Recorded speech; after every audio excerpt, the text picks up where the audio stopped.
Hello hi friends, welcome back to my YouTube channel. ಮಹಿಳೆಯರೇ, ನಿಮಗಾಗಿ ಕೆಲವೊಂದು ಅಡುಗೆ ಮನೆಯ ಟಿಪ್ಸ್ಗಳು.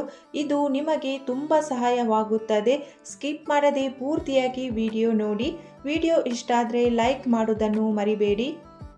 ಯಾವುದೇ ಪಲ್ಯ ಸ್ವಲ್ಪ ಗಟ್ಟಿಯಾಗಬೇಕು ಅಂದರೆ ಅದರಲ್ಲಿ ಒಂದು ಕುದಿಸಿರುವ ಆಲೂಗಡ್ಡೆಯನ್ನು ಕೈಯಲ್ಲಿ ಇಸುಕಿ ಪಲ್ಯದಲ್ಲಿ ಹಾಕಿ. ಇದರಿಂದ ಅದರ ರುಚಿ ದುಪ್ಪಟ್ಟಾಗುತ್ತೆ, ಜೊತೆಗೆ ಸ್ವಲ್ಪ ಗಟ್ಟಿ ಕೂಡ ಆಗುತ್ತೆ. ಸಾಂಬಾರ್ನಲ್ಲಿ ಉಪ್ಪು ಹೆಚ್ಚಾದರೆ ಒಂದು ಆಲೂಗಡ್ಡೆ ಕಟ್ ಮಾಡಿ ಅದರಲ್ಲಿ ಹಾಕಿ, ಅದು ಹೆಚ್ಚಿನ ಉಪ್ಪನ್ನು ಹೀರುತ್ತದೆ. ಪನ್ನೀರು ಪಲ್ಯ ಮಾಡುವಾಗ ಸ್ವಲ್ಪ ಹಾಲು ಸೇರಿಸಿ, ಇದರಿಂದ ಪಲ್ಯ ತುಂಬ ಸ್ವಾದಿಷ್ಟವಾಗುತ್ತದೆ. ಬೆಳ್ಳುಳ್ಳಿ ಮತ್ತು ಶುಂಠಿ ಪೇಸ್ಟ್ನಲ್ಲಿ ಸ್ವಲ್ಪ ಎಣ್ಣೆ ಹಾಗೂ ಉಪ್ಪು ಹಾಕಿ ಏರ್ ಟೈಟ್ ಬಾಕ್ಸಿನಲ್ಲಿ ಹಾಕಿ ಫ್ರಿಡ್ಜ್ನಲ್ಲಿ ಇಡಿ. ಇದರಿಂದ ತುಂಬ ದಿನದವರೆಗೆ ಕೆಡದೆ ಫ್ರೆಶ್ ಆಗಿ ಇರುತ್ತದೆ. ಒಮ್ಮೆ ಈ ಥರ ಪಾಯಸ ಟ್ರೈ ಮಾಡಿ. 1 ಗಂಟೆ ಅಕ್ಕಿಯನ್ನು ನೆನೆಸಿಡಿ. ನಂತರ ಇದನ್ನು 10 ರಿಂದ 15 ನಿಮಿಷದವರೆಗೆ ತೆಳುವಾಗಿ ಹರಡಿ, ಅನಂತರ ಲಟ್ಟಣಿಗೆಯಿಂದ ಅಕ್ಕಿಯನ್ನು ಕ್ರಷ್ ಮಾಡಿ ಪಾಯಸ ತಯಾರಿಸಿ. ಕೆಲವರು ಟೊಮೆಟೊಗಳನ್ನು ಅಡುಗೆಯಲ್ಲಿ ಬಳಸುವಾಗ ಅದರ ಸಿಪ್ಪೆಯನ್ನು ಬಳಸಲು ಬಯಸುವುದಿಲ್ಲ. ಅಂಥವರು ಟೊಮೆಟೊ ಹಣ್ಣುಗಳನ್ನು ಕುದಿಯುವ ನೀರಿನಲ್ಲಿ 5 ನಿಮಿಷಗಳ ಕಾಲ ಇಟ್ಟು ತೆಗೆದರೆ ಅವುಗಳ ಸಿಪ್ಪೆಯನ್ನು ಬಹಳ ಸುಲಭವಾಗಿ ಸುಲಿಯಬಹುದು. ಲಿಂಬೆ ರಸ ಶೇಖರಿಸಲು ಲಿಂಬೆ ರಸ ಹಿಂಡಿ ಅದರಲ್ಲಿ ಸ್ವಲ್ಪ ಉಪ್ಪು ಕಲಸಿ ಜಾರಿನಲ್ಲಿ ಹಾಕಿ ಫ್ರಿಡ್ಜ್ನಲ್ಲಿ ಇಡುವುದರಿಂದ ಬಹಳ ಕಾಲ ರಸ ಶೇಖರಿಸಿ ಇಡಬಹುದು. ಬಾಳೆಕಾಯಿ ಕಟ್ ಮಾಡುವಾಗ ಕೈಗೆ ಮತ್ತು ಚಾಕುವಿಗೆ ಎಣ್ಣೆ ಹಚ್ಚಿಕೊಂಡು ಕಟ್ ಮಾಡಿದರೆ ಅದರ ಅಂಟು ಕೈಗೆ ಅಂಟುವುದಿಲ್ಲ. ಈರುಳ್ಳಿ ಪಕೋಡ ಮಾಡುವಾಗ ಮೊದಲೇ ಉಪ್ಪು ಹಾಕಬೇಡಿ. ಇದರಿಂದ ಹಿಟ್ಟು ಜಾಸ್ತಿ ನೀರು ಬಿಟ್ಟುಕೊಳ್ಳುತ್ತದೆ ಮತ್ತು ಈರುಳ್ಳಿ ನೀರು ಹೀರಿಕೊಂಡರೆ ಪಕೋಡ ಗರಿಗರಿಯಾಗುವುದಿಲ್ಲ. ಯಾವಾಗ ಪಕೋಡ ಎಣ್ಣೆಯಲ್ಲಿ ಬಿಡುತ್ತೀರೋ ಆವಾಗ ಉಪ್ಪು ಸೇರಿಸಿ. ಸಾಬುದಾನ ಟಿಕ್ಕಿ ಮಾಡುವಾಗ 1 ಪೀಸ್ ಬ್ರೆಡ್ ಸೇರಿಸಿ. ಇದರಿಂದ ಟಿಕ್ಕಿ ಸೈಡ್ನಲ್ಲಿ ಕ್ರ್ಯಾಕ್ ಆಗುವುದಿಲ್ಲ.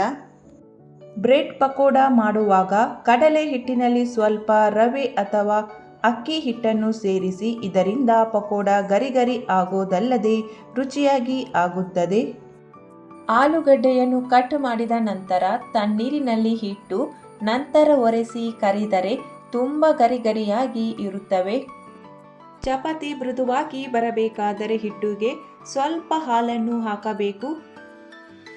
ಈರುಳ್ಳಿಯನ್ನು ಕಟ್ ಮಾಡಿ ಕಾವಲಿಯ ಮೇಲೆ ಸವರಿ ನಂತರ ದೋಸೆ ಹಾಕಿದರೆ ದೋಸೆ ಕಾವಲಿಗೆ ಅಂಟಿಕೊಳ್ಳದೆ ಗರಿಗರಿಯಾಗಿ ಬರುತ್ತದೆ. ಕುಕ್ಕರ್ ತುಂಬ ಕಪ್ಪಾಗಿದೆ ಅಥವಾ ತಳ ಸುಟ್ಟು ಹೋಗಿದೆ ಅಂದರೆ ನೀರಿನಲ್ಲಿ ಲಿಂಬೆ ಹಣ್ಣು ಹಾಕಿ ಅದರಲ್ಲಿ ವಿಸಿಲ್ ಸಮೇತ ಮುಚ್ಚಳ ಮುಚ್ಚಿ ನೀರಿನಲ್ಲಿ 10 ನಿಮಿಷ ಹಾಗೆ ಇಟ್ಟು ತೊಳೆಯಿರಿ. ಕುಕ್ಕರ್ ತುಂಬ ಚೆನ್ನಾಗಿ ಕ್ಲೀನ್ ಆಗುತ್ತದೆ.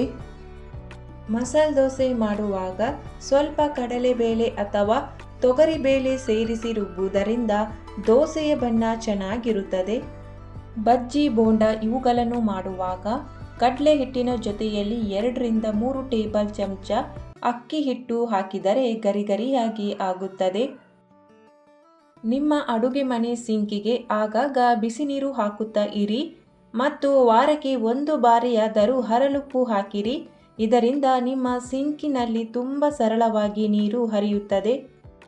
ನ್ಯೂಡಲ್ಸ್ ಶಾವಿಗೆ ಕುದಿಸುವಾಗ 1 ಹನಿ ತುಪ್ಪ ಇಲ್ಲವೇ ಎಣ್ಣೆ ಹಾಕಿದರೆ ಅವು ಒಂದಕ್ಕೊಂದು ಅಂಟಿಕೊಳ್ಳುವುದಿಲ್ಲ.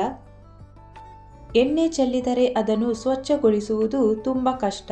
ಇದಕ್ಕಾಗಿ ಒಂದು ಸರಳ ಉಪಾಯ: ಎಣ್ಣೆ ಚೆಲ್ಲಿದ ಜಾಗದಲ್ಲಿ ಗೋಧಿ ಹಿಟ್ಟು ಇಲ್ಲವೇ ಅಕ್ಕಿ ಹಿಟ್ಟನ್ನು ಹಾಕಿ ತಿಕ್ಕಿದರೆ ಎಣ್ಣೆ ಕಲೆ ಕಾಣದಂತೆ ಇರುತ್ತದೆ. ರವೆ ತುಂಬ ದಿನದವರೆಗೂ ತಾಜಾ ಕೆಡದೆ ಇರಬೇಕು ಅಂದರೆ ರವೆಯನ್ನು ಹುರಿದು ಡಬ್ಬದಲ್ಲಿ ಶೇಖರಿಸಿ. ಸಿಹಿ ಗೆಣಸು ಬೇಯಿಸುವಾಗ ಅದರಲ್ಲಿ 1 ಚಮಚ ಉಪ್ಪು ಹಾಕಿ ಬೇಯಿಸಿ. ಇದರಿಂದ ಗೆಣಸಿನ ರುಚಿ ಹೆಚ್ಚುತ್ತದೆ, ಜೊತೆಗೆ ಕಲರ್ ಕೂಡ ಹಾಗೆ ಇರುತ್ತದೆ. ಸ್ಟೀಲ್ ಸಿಂಕಿನಲ್ಲಿ ನೀರಿನ ಹನಿಗಳ ಮಾರ್ಕ್ ಇದ್ದರೆ ಲಿಂಬೆ ಹಣ್ಣಿನ ಸಿಪ್ಪೆಯಿಂದ ಸಿಂಕನ್ನು 1 ಸರ್ತಿ ಉಜ್ಜಿ ಹಾಗೆ ಸ್ವಲ್ಪ ಸಮಯ ಇಡಿ. ನಂತರ ನೀರಿನಿಂದ ತೊಳೆಯಿರಿ. ಇದರಿಂದ ಸಿಂಕ್ ಹೊಸದಾಗಿ ಕಾಣುತ್ತದೆ. ಸ್ಟೀಲ್ ಪಾತ್ರೆ ಒಂದಕ್ಕೊಂದು ಅಂಟಿಕೊಂಡಿದ್ದರೆ ಅದರ ಮಧ್ಯದಲ್ಲಿ ಸ್ವಲ್ಪ ಯಾವುದಾದರೂ ಎಣ್ಣೆ ಹಾಕಿ ಇದರಿಂದ ಪಾತ್ರೆ ಬಿಟ್ಟುಕೊಳ್ಳುತ್ತದೆ. ಹಿಟ್ಟಿನಲ್ಲಿ 1 ಅಥವಾ 2 ಪಲಾವ್ ಎಲೆ ಹಾಕಿ ಹಿಡಿ. ಇದರಿಂದ ಹಿಟ್ಟಿನಲ್ಲಿ ಯಾವುದೇ ಹುಳು ಬರುವುದಿಲ್ಲ. ಕುಕ್ಕರಲ್ಲಿ ಅಡುಗೆ ಮಾಡುವಾಗ ಮುಚ್ಚಳ ವಾಷರ್ ಸರಿ ಕೂರದಿದ್ದರೆ ವಾಷರನ್ನು ಸದಾ ನೀರಿನಲ್ಲಿ ನೆನೆಸಿಡಿ. ಇದರಿಂದ ರಬ್ಬರ್ ಗಟ್ಟಿಯಾಗದೆ ಸ್ಮೂತ್ ಆಗಿ ಇರುತ್ತದೆ. ಬೆಲ್ಲವನ್ನು ತುರಿಯುವುದು ಸ್ವಲ್ಪ ಕಷ್ಟ, ಆದ್ದರಿಂದ ಬೆಲ್ಲವನ್ನು ಫ್ರಿಡ್ಜಿನಲ್ಲಿ ಇಟ್ಟು ನಂತರ ತುರಿದರೆ ಸರಳವಾಗಿ ಬರುತ್ತದೆ. ತೆಂಗಿನಕಾಯಿ ಹೊಡೆದ ಬಳಿಕ ಸ್ವಲ್ಪ ಉಪ್ಪು ಸವರಿ ಇಟ್ಟರೆ ಕೆಲ ದಿನಗಳವರೆಗೆ ಕೆಡುವುದಿಲ್ಲ.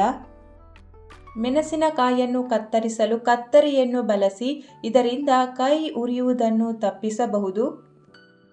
ತೆಂಗಿನಕಾಯಿ ಸರಿಯಾಗಿ ಮಧ್ಯದಲ್ಲಿ ಒಡೆಯಬೇಕಾದರೆ ಅದನ್ನು ತೊಳೆದು ಒಡೆಯಬೇಕು. ಯಾವುದಾದರೂ ಪಾತ್ರೆ ಬೆಳ್ಳುಳ್ಳಿ ಈರುಳ್ಳಿ ವಾಸನೆ ಬರುತ್ತಿದ್ದರೆ ಅದನ್ನು ಉಪ್ಪು ಮತ್ತು ನೀರಿನಿಂದ ತೊಳೆದರೆ ವಾಸನೆ ಹೋಗುತ್ತದೆ. ಗ್ಯಾಸ್ ಸ್ಟವ್ ತುಂಬ ಗಲೀಜಾಗಿದ್ದರೆ, ಕಪ್ಪು ಕಲೆ ಎಲ್ಲ ಇದ್ದರೆ ಸ್ವಲ್ಪ ಬೇಕಿಂಗ್ ಸೋಡಾ ಹಾಗೂ ಲಿಂಬೆ ರಸವನ್ನು ಮಿಕ್ಸ್ ಮಾಡಿ ಸ್ಟವ್ ಮೇಲೆ ಹಾಕಿ 5 ನಿಮಿಷ ನಂತರ ಬ್ರಷ್ನಿಂದ ಕ್ಲೀನ್ ಮಾಡಿ ಉಜ್ಜಿ ತೊಳೆದರೆ ತುಂಬ ಚೆನ್ನಾಗಿ ಕ್ಲೀನ್ ಆಗ್ತದೆ, ಸ್ವಚ್ಛವಾಗ್ತದೆ.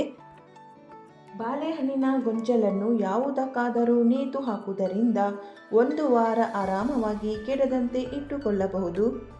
ಹಾಲಿನ ಕೆನೆ ಗಟ್ಟಿಯಾಗಬೇಕಾದರೆ ಹಾಲನ್ನು 2 ರಿಂದ 3 ಬಾರಿ ಕಾಯಿಸಬೇಕು.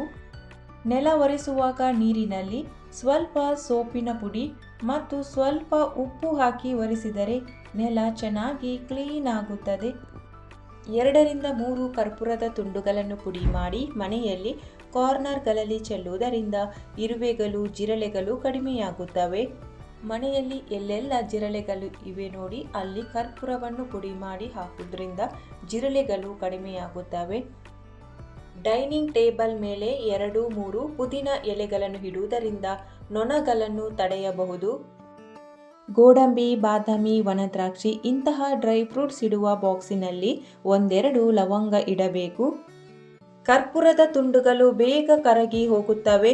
ಅವು ಗಾಳಿಯಿಂದಾಗಿ ಕರಗದೇ ಇರಲು ಒಂದು ಚಿಕ್ಕ ಬಟ್ಟೆಯಲ್ಲಿ ಮೆಣಸು ಕಟ್ಟಿ ಆ ಡಬ್ಬಿಯಲ್ಲಿ ಹಾಕಿರಿ. ತುಪ್ಪ ಬಹಳ ಕಾಲ ಚೆನ್ನಾಗಿ ಇಡಬೇಕಾದರೆ ಅದರಲ್ಲಿ 1 ಬೆಲ್ಲದ ಚೂರನ್ನು ಹಾಕಬೇಕು. ಈರುಳ್ಳಿ ಕಟ್ ಮಾಡುವ ಮುನ್ನ ಈರುಳ್ಳಿ ದೊಡ್ಡ ಪೀಸ್ ಮಾಡಿ ನೀರಿನಲ್ಲಿ ಹಾಕಿ ಸ್ವಲ್ಪ ಹೊತ್ತಿನ ನಂತರ ಕಟ್ ಮಾಡುವುದರಿಂದ ಕಣ್ಣಿನಲ್ಲಿ ನೀರು ಬರುವುದಿಲ್ಲ. 1 ಗಂಟೆ ಕಾಲ ಬಿಸಿಲಿನಲ್ಲಿ ಇಟ್ಟರೆ ಬೆಳ್ಳುಳ್ಳಿ ಸುಲಿಯಲು ಸುಲಭ. ತುಂಬ ಬೆಳ್ಳುಳ್ಳಿ ಸಿಪ್ಪೆ ತೆಗಿಬೇಕು ಅಂದಾಗ ಬೆಳ್ಳುಳ್ಳಿಯನ್ನು 1 ಗಂಟೆ ಬಿಸಿಲಿನಲ್ಲಿ ಇಡಬೇಕು. ತುಂಬನೇ ಸುಲಭವಾಗಿ ಬೆಳ್ಳುಳ್ಳಿ ಸಿಪ್ಪೆಯನ್ನು ಸುಲಿಬಹುದು. ಮನೆಯಲ್ಲಿ ಚಿಕ್ಕ ತೂತುಗಳಿದ್ದರೆ ಅದರಲ್ಲಿ ಇರುವೆಗಳು ಹುಟ್ಟುತ್ತವೆ. ಅವುಗಳಲ್ಲಿ ಸ್ವಲ್ಪ ಬೋರಿಕ್ ಪೌಡರ್ ಹಾಕಿ ಇಲ್ಲವೇ ಇಂಗನ್ನು ಮುದ್ದೆ ಮಾಡಿ ಆ ಜಾಗದಲ್ಲಿ ಇಡಬೇಕು. ಒಣಗಿದ ಲಿಂಬೆ ಹಣ್ಣಿನ ಸಿಪ್ಪೆಯನ್ನು ಡಬ್ಬಗಳು ಇಡುವ ಜಾಗದಲ್ಲಿ ಇಟ್ಟರೆ ಒಳ್ಳೆಯದು. ಕ್ಯಾಬೇಜ್ ಬೇಯಿಸುವಾಗ ಅದರಲ್ಲಿ 1 ಶುಂಠಿ ಚೂರನ್ನು ಹಾಕಿದರೆ ಅದು ಗರಂ ಅಂತ ವಾಸನೆ ಬರುತ್ತದೆ. ಪಾಯಸ ಮಾಡುವಾಗ ಹಾಲು ದಪ್ಪವಾಗಲು ಬಹಳ ಸಮಯವನ್ನು ತೆಗೆದುಕೊಳ್ಳುತ್ತದೆ. ಇಂತಹ ಸಂದರ್ಭದಲ್ಲಿ ಹಾಲಿನ ಪುಡಿಯನ್ನು ಬಳಸಬಹುದು. ಚಮಚ ಬಳಸಿ ಶುಂಠಿಯ ಸಿಪ್ಪೆಯನ್ನು ತೆಗೆದರೆ ಆ ಕೆಲಸ ಸುಲಭವಾಗಿ ಬೇಗನೆ ಆಗುತ್ತದೆ. ಬದನೆಕಾಯಿಯನ್ನು ಸುಡುವಾಗ ಅದಕ್ಕೆ ಸ್ವಲ್ಪ ಎಣ್ಣೆ ಹಚ್ಚಿ ಸುಟ್ಟರೆ ಸಿಪ್ಪೆ ಬೇಗ ಸರಳವಾಗಿ ತೆಗೆಯಬಹುದು. ಲಿಂಬೆಹಣ್ಣು ಒಣಗಿ ಹೋಗಿದ್ದರೆ ಅದನ್ನು 1 ಗಂಟೆ ನೀರಿನಲ್ಲಿ ನೆನೆಯಲು ಬಿಡಿ. ಆಮೇಲೆ ಕಟ್ ಮಾಡಿದರೆ ರಸ ಸುಲಭವಾಗಿ ಹಿಂಡಬಹುದು. ಮೆಣಸಿನಕಾಯಿಯನ್ನು ಅಧಿಕ ಸಮಯದವರೆಗೆ ಫ್ರೆಶ್ ಆಗಿರಲು ಅದರ ಮೇಲಿರುವಂಥ ತೊಟ್ಟನ್ನು ತೆಗೆದು ಡಬ್ಬದಲ್ಲಿ ಹಾಕಿ ಸ್ಟೋರ್ ಮಾಡಿ ಇಡಬೇಕು. ತುಂಬ ದಿನದವರೆಗೆ ಫ್ರೆಶ್ ಆಗಿರ್ತದೆ. ಫ್ರಿಡ್ಜ್ನಲ್ಲಿ ಅರ್ಧ ಲಿಂಬೆ ಹಣ್ಣನ್ನು ಕಟ್ ಮಾಡಿ ಇಡುವುದರಿಂದ ದುರ್ವಾಸನೆ ದೂರವಾಗುತ್ತದೆ. ಹಾಟ್ ಬಾಕ್ಸಿನಲ್ಲಿ ತಿಂಡಿ ಇಟ್ಟ ಬಳಿಕ ಅದನ್ನು ಬಟ್ಟೆಯಿಂದ ಮುಚ್ಚಿದರೆ ತೇವಾಂಶ ಉಂಟಾಗುವುದಿಲ್ಲ. ಕಾಫಿ ಅಥವಾ ಚಹಾ ಸೋಸುವ ಸ್ಟ್ರೈನರ್ 2 ನಿಮಿಷ ಬಿಸಿ ನೀರಿನಲ್ಲಿ ಮುಳುಗಿಸಿ ಇಡುವುದರಿಂದ ಸಣ್ಣ ಸಣ್ಣ ರಂಧ್ರಗಳಲ್ಲಿ ಇರುವ ಚಹಾ ಅಥವಾ ಕಾಫಿ ಪುಡಿ ಸ್ವಚ್ಛವಾಗುತ್ತದೆ. ಪಾಯಸ, ಉಪ್ಪಿಟ್ಟಿನಂತಹ ತಿಂಡಿಗಳಿಗೆ ಬಳಸುವ ಶಾವಿಗೆಯು ಹೆಚ್ಚು ದಿನ ಕೆಡದಂತೆ ಇರಬೇಕಾದರೆ ಅದನ್ನು ಕೆಂಪಗೆ ಹುರಿದು ಗಾಳಿಯಾಡದ ಡಬ್ಬದಲ್ಲಿ ಇಡಬೇಕು. ಸಾರಿನಲ್ಲಿ ಖಾರ ಹೆಚ್ಚಾಗಿದ್ದರೆ ಅದಕ್ಕೆ ಲಿಂಬೆಹಣ್ಣಿನ ರಸ ಮತ್ತು ಸ್ವಲ್ಪ ಉಪ್ಪನ್ನು ಸೇರಿಸಿ ಸರಿಪಡಿಸಬೇಕು. ಬೆಂಡೆಕಾಯಿ ಬಾಡದಂತೆ 1-2 ದಿನಗಳವರೆಗೆ ಕಾಪಾಡಬೇಕೆಂದರೆ ಅವುಗಳ ತೊಟ್ಟುಗಳನ್ನು ಕಿತ್ತಿಡಬೇಕು.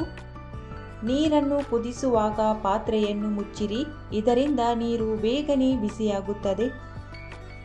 ಬೆಳ್ಳುಳ್ಳಿ ಮತ್ತು ಈರುಳ್ಳಿಯ ವಾಸನೆಯನ್ನು ಕೈಯಿಂದ ತೊಲಗಿಸಲು ಕೈಗಳಿಗೆ ಲಿಂಬೆಹಣ್ಣು ಉಜ್ಜಿ ನಂತರ ಸೋಪಿನಿಂದ ಕೈ ತೊಳೆಯಬೇಕು. ಈರುಳ್ಳಿಯ ಒಂದು ಸಿಪ್ಪೆ ತಲೆ ಮೇಲೆ ಇಟ್ಟುಕೊಂಡು ಕಟ್ ಮಾಡಿದರೆ ಕಣ್ಣಲ್ಲಿ ನೀರು ಬರುವುದಿಲ್ಲ. ಈ ಉಪಯುಕ್ತ ಮಾಹಿತಿ ನಿಮಗೆ ಇಷ್ಟವಾಗಿದ್ದರೆ ವಿಡಿಯೋಗೊಂದು ಲೈಕ್ ಮಾಡಿ, ವಿಡಿಯೋವನ್ನು ಶೇರ್ ಮಾಡಿ.